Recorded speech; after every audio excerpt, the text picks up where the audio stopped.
In my recent video, I've discussed how Russian politics actively use anti-West rhetorics. Many things associated with the West are vilified, and even the things and social groups that have little to do with the West are put in this category by association and out of ignorance.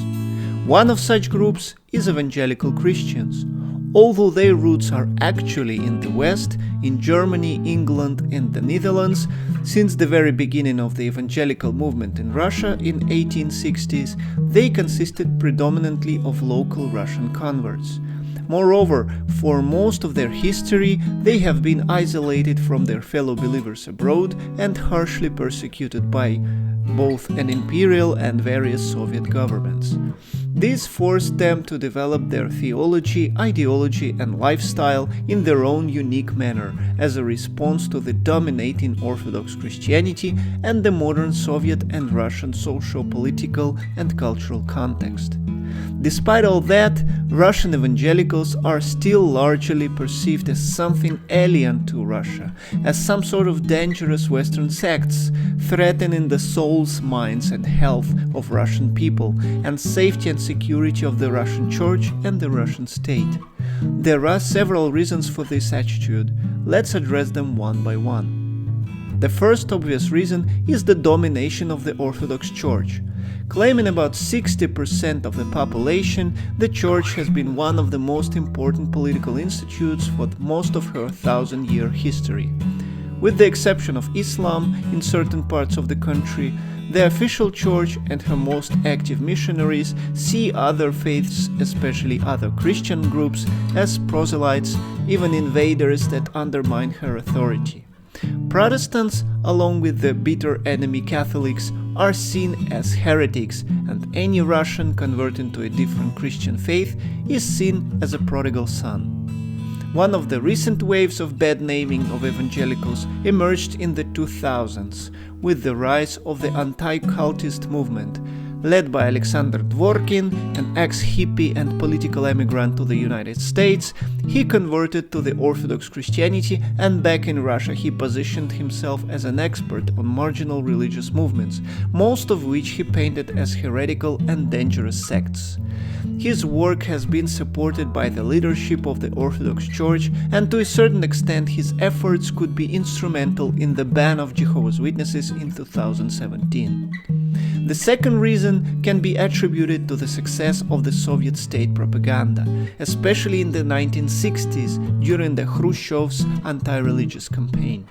Enforcing the mandatory registration of religious groups on the state's own terms, the unregistered groups were vilified and actively smeared. Using the same tactics as for the first-century Christians, the underground groups were accused of human sacrifices, orgies and outlandish rituals.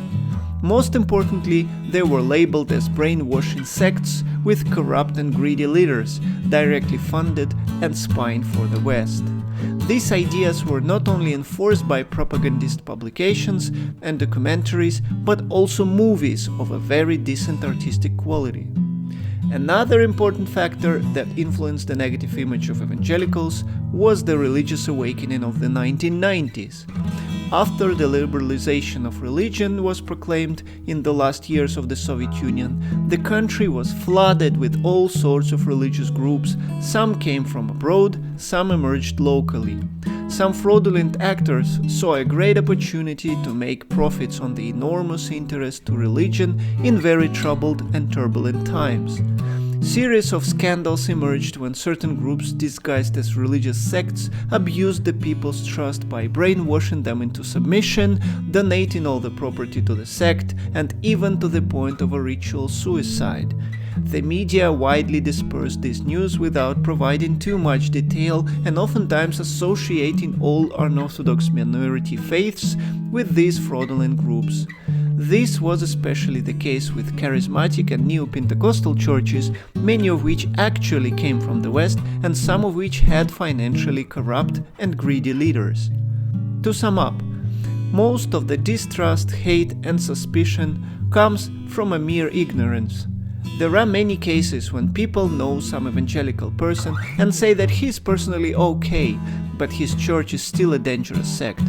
Even worse, when people haven't encountered any evangelicals or had a bad experience with them. In this case, it is almost impossible to convince them that these communities have been around for a century and a half, have been mostly law-abiding and hard-working citizens who faced even more repressions than most of the population, and ultimately, with their countless ministries, they contribute a great deal to the well-being of the society, especially in the most problematic spheres. Please like the video, leave a comment and subscribe to the channel. I see you all next time.